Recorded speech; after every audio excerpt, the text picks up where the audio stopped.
Salut tout le monde, j'espère que vous allez tous très bien. Écoutez, aujourd'hui on va parler de Paris Saint-Germain-Manchester City parce que voilà, c'est l'affiche des demi-finales. Contrairement, il y a aussi Real, Chelsea. On va pas se mentir, les gars, Paris Saint-Germain-Manchester City, ça reste l'affiche des demi-finales.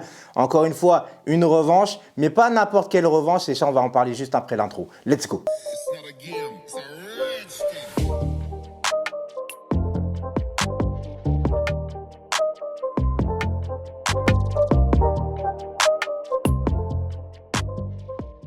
Avant toute chose, cette vidéo est sponsorisée par OneFootball. C'est une application qui va vous donner les scores en direct, en mode flash. Tu comprends, bim, bam, bam, badaboum. Enfin bref, c'est une application aussi qui va donner des articles sur vos clubs préférés, aussi sur vos pays préférés, etc., etc. Cette application, les gars, est gratuite sur iOS et Android.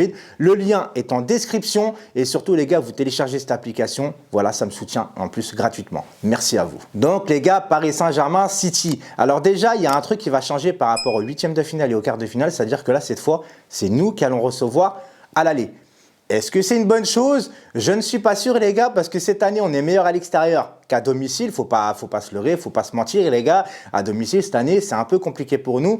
Et j'aurais préféré, encore une fois, aller jouer à l'extérieur parce que si tu fais un bon match aller, c'est plus facile le retour, tu vois. Si tu commences un match aller en mode t'es compliqué, tu dois aller courir au score, etc., c'est un peu plus compliqué. Donc, peut-être que ça va changer la donne, mais restons confiants les gars. Je vais vous dire pourquoi on doit rester confiant face à City. Alors déjà, qui est le favori entre Paris Saint-Germain et City? Pour ma part, je le dis clairement, j'ai pas honte de le dire. C'est pas parce que je suis pour le Paris Saint-Germain que je dis ça les gars. Mais le Paris Saint-Germain est favori. Me dites pas encore une fois que City est favori face au Paris Saint-Germain, les gars. Parce que moi, j'en ai marre des gars qui disent « Oh non, non, non, on n'est pas favori, faut rester prudent. » Non, non, non, non, les gars, on a mérité le statut. Vous voulez être un grand club ou pas? À un moment donné, les grands clubs, ils sont favoris. Nous, les gars, on a éliminé le Barça. On a éliminé le Bayern de Munich, le tenant du titre. On est finaliste de la dernière Ligue des Champions et vous ne faites pas de nous un favori pour la Ligue des Champions. Non, faut pas déconner les gars, faut l'assumer. Point final. Point final. Je sais très bien qu'en mode outsider, on est peut-être un peu meilleur, vous préférez ça. On a passé le Barça les gars, on a passé le Bayern en match aller-retour comme je dis. Et cette fois face au Bayern les gars, on a fait un vrai match retour. Alors certes, on a perdu, mais on a bien joué, on s'est qualifié. Qu'est-ce que vous voulez demander de plus les gars? On est favoris. City n'ont jamais été en finale de la Ligue des Champions, les gars. Jamais. Nous, ça nous est arrivé déjà l'année dernière et on est sur la continuité 2 fois de suite en demi-finale de la Ligue des Champions, les gars. En plus de ça, avant, on n'arrivait même plus à un moment donné en mode galère, on n'arrivait plus à passer les huitièmes de finale, il y a toujours un truc qui bloquait, surtout au match retour. Là, on reprend confiance, on a l'expérience. Non les gars, on est favori. Alors est-ce qu'on est favori de la Ligue des Champions? Je dis juste pour le moment, on est favori contre City. Mais est-ce qu'on est favori de la Ligue des Champions? Je te réponds au même titre que le Real Madrid les gars. Le Real Madrid, pourquoi ils sont favoris? Parce qu'ils ont l'expérience, parce qu'ils ont beaucoup de Ligue des Champions, 12 ou 13, je ne me rappelle plus. Donc les gars, le Real forcément est favori de cette Ligue des Champions par rapport à ce qu'il représente. Mais en termes de parcours, les gars, on est favori. Dans le jeu, les gars, on alterne le bon et le moins bon en fait. Parce qu'il ne faut pas oublier qu'en poule, on élimine Manchester, les gars, qui sont deuxième du championnat anglais cette année. Il ne faut pas l'oublier. Ensuite, le Barça, à l'aller, tu fais un super match. Au retour, c'est compliqué. Match aller face au Bayern, c'est compliqué, mais tu gagnes. Au retour, tu perds, mais on fait un très bon match. Donc, on alterne, mais en attendant, les gars, on est en demi. Et il faut encore une fois, je vous le dis, l'assumer et être fier d'assumer qu'on est favori. Maintenant, est-ce que c'est mieux d'avoir tiré City plutôt que Dortmund? Je te réponds oui. Pourquoi je voulais City, les gars? Alors, il y en a certains, dédicace Yanis, il y en a certains, ils parlent de revanche. Je suis assez d'accord avec ça parce que, bon, finalement, tu élimines le Barça par rapport à la remontada de 2017. Une première revanche. Le Bayern, tu perds l'année dernière sur une finale, donc forcément c'est une revanche, mais pas une revanche par rapport à un vol, une revanche sur toi-même. Voilà, c'est différent. Manchester City, moi j'appelle ça une revanche, mais encore une fois contre toi-même, parce que City n'ont pas volé leur qualification. À l'aller contre City, les gars, en 2016, on a raté pas mal d'occasions. Il me semble que même on a raté un penalty. Zlatan, il rate 2 face à face. Et au retour, voilà, il y a eu des trucs un peu bizarres. Le 3-5-2 de Laurent Blanc, tout le monde connaît. Mais c'est surtout que moi, je me rappelle qu'à un moment donné, tout allait bien au Paris Saint-Germain. Aurier a foutu sa merde. Et en parlant d'Aurier, non, j'en veux pas, les gars. J'en veux pas, je le dis, je l'assume.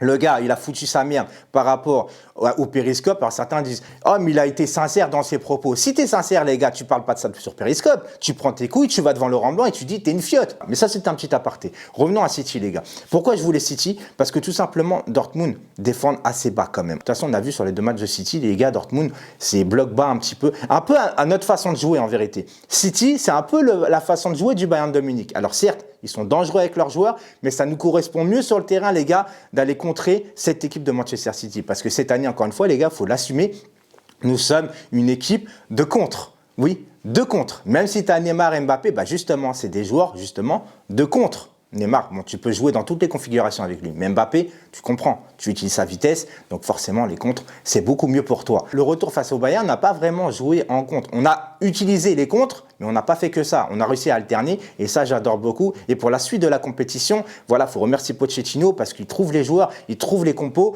il sait donner l'âme de guerrier à ses joueurs, en fait. Combien de joueurs sous Tourelle, sans reparler de Tourelle, les gars, mais combien de joueurs sur Tourelle étaient au fond du trou? Combien de joueurs aujourd'hui sont remis à l'endroit depuis que Pochettino est arrivé? Mbappé, regardez les gars, sous Tourelle, je le critiquais, pourquoi? Parce que je critiquais pas son jeu, parce que tu connais son jeu, tu connais son talent. Mais à un moment donné, si tu as un mauvais comportement sur le terrain, bah, ton talent, bah, il est diminué forcément, parce que tu joues pas, tu joues contre nature. Et depuis que Pochettino il est là, les gars, Mbappé, il reprend la profondeur, il revient pas en arrière faire ses talonnades bizarres à se la raconter, etc. Un Mbappé que je détestais sur son comportement. Là, aujourd'hui, les gars, avec Pochettino, il fait du Mbappé qu'on aime voir Mbappé. Et même face au retour, face au Bayern, les gars, Mbappé s'est pas transformé en buteur limite, il s'est transformé en Neymar. Pour moi, le match retour face au Bayern, c'est Neymar qui a pris la place d'Mbappé à avoir les occasions et Mbappé qui a pris la place de Neymar à distribuer le jeu. Combien de caviar il a donné à Neymar, les gars? Je crois que c'est 2 ou 3 dans ce match. Bon, Neymar, par contre, il a pêché sur la finition. Mais quel match de Neymar, encore une fois. Alors, ceux qui me disent, ouais, mais si. Non, pas si, les gars, pas si. Ne me comparez pas, les gars, un quart de finale, match aller, match retour, avec une finale de Ligue des Champions, s'il vous plaît. Ne me comparez pas ça. Parce qu'une finale de Ligue des Champions, déjà, tu ne joues pas de la même façon. Un retour. Parce que le retour, tu joues parce que tu as une avance. Tu ne joues pas de la même configuration si tu commences à 0-0 une finale. Et une finale, ça ne se joue pas. Ça se gagne, les gars. Donc, ne me comparez pas les choses. Il n'y a pas de si. On est qualifié. On a bien joué. On se la ferme. Nous sommes heureux. Donc, quand je parle de revanche, je le dis encore une fois, c'est une revanche contre nous-mêmes parce qu'on s'est foiré. On s'est foiré. Pour moi, le retour, on n'a pas joué comme il fallait. On n'a pas joué le match. Et pour moi, c'est une revanche contre nous-mêmes. Pas contre vraiment City. Même si c'est City qui nous ont éliminés. City, il y a des grands joueurs, les gars. Hein. Kevin De Bruyne, Riyad Mahrez. Après, ils n'ont pas vraiment numéro 9, les gars, parce que même Gabriel Jesus, les gars, en finition, c'est pas trop ça. Maintenant, il y a le petit Foden, qu'il va falloir faire très attention, les gars, parce qu'il est très bon. Après, défensivement, c'est pas non plus la super défense à Manchester City, les gars, il y a largement. Et puis de toute façon, j'ai envie de te dire, tu as éliminé pour ma part l'équipe qui jouait le mieux en Europe, c'est le Bayern de Munich. À partir du moment où tu as battu le Bayern de Munich, tu dois avoir peur de personne. Vraiment, peur de personne. Déjà contre le Bayern, je les voulais parce que je voulais savoir où on se situe. Maintenant qu'on sait où on se situe, n'ayons pas la peur au ventre. Prenons confiance, on est solide, on y va, on va rentrer dans Manchester City. On doit passer, j'allais dire on va passer. Non, j'aime pas trop dire on va, tu vois. On doit passer. Si on fait le taf à l'aller et au retour avec nos qualités, on passe, les gars. Le principal adversaire, encore une fois, en demi-finale, c'est même pas City, les gars, c'est nous. C'est nous. Si on fait ce qu'il faut, on passe. Si on ne fait pas ce qu'il faut, on peut donner une chance à Manchester City. Pour ma part, si on fait ce qu'il faut, je le répète encore une fois, on passe. On va en finale et on va au bout, les gars. Peu importe l'adversaire. Et puis pour Manchester City, les gars, leur parcours, Mönchengladbach, Dortmund. Alors bien évidemment, hein, le tirage, la chance des tirages, ça fait partie des détails pour gagner une Ligue des Champions. Mais les gars, on ne va pas comparer Mönchengladbach et Dortmund au Barça et au Bayern. C'est juste pas possible. On a un meilleur parcours. On a un parcours de champion. Faut l'assumer, les gars. Faut l'assumer et en être fier en vérité. Et arrêter d'avoir peur. De toute façon, on aura le temps d'en reparler avec le J-1, la veille, vous savez très bien, etc. Et ce soir, les gars, ceux qui aiment bien le gaming ou reparler du PSG entre vous, etc. Rejoignez-moi sur Twitch, les gars. Oui, j'ai une chaîne Twitch, pour ceux qui ne savent pas, où je diffuse du gaming, mais pas que. On parle encore du match, du club, etc. En mode bon enfant, bonne ambiance. Donc, allez m'ajouter. C'est dans la description encore une fois. Je vous dis à très vite. Paris est magique. Ciao!